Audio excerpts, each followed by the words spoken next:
ইতিমধ্যে উত্তরবঙ্গে বন্যা কবলিত এলাকায় বিপর্যস্ত সাধারণ মানুষ আর তাদের পাশে দাঁড়াতে বিভিন্ন রকম স্বেচ্ছাসেবী সংস্থা বা রাজনৈতিক দল তারা কিন্তু এগিয়ে আসছে।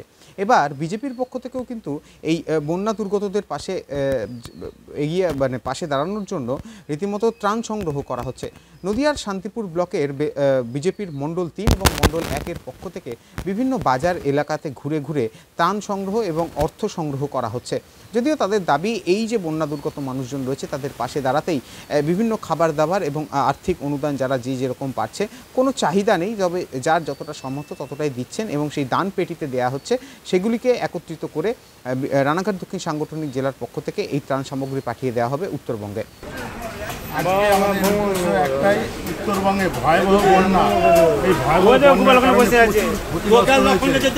ক্ষতিগ্রস্তদের পাশে আমরা পূর্ণভাবে না থাকতে হলে আংশিকভাবে থাকার জন্য আমরা আজকে প্রতিটা মানুষের কাছে বেরিয়েছি। তারা যে যেভাবে পারছে তাই উত্তরবঙ্গের মানুষের পাশে দাঁড়ানোর জন্য যতটুকু পারি আমরা সেই সাহায্যের জন্য প্রতিটা দোকানদারদের কাছে, আড়তদারদের কাছে, এমনকি ছোটো ছোটো ব্যবসায়ীদের কাছে যাচ্ছি। যে যা পাচ্ছে দিচ্ছি। আমরা আড়তদারদের কাছে চাল দিচ্ছি, কেউ চালও নিচ্ছি, কেউ যদি 10 টাকা, 20 টাকা, 30 টাকা দেয় আমরা সেই অর্থটাও নিচ্ছি।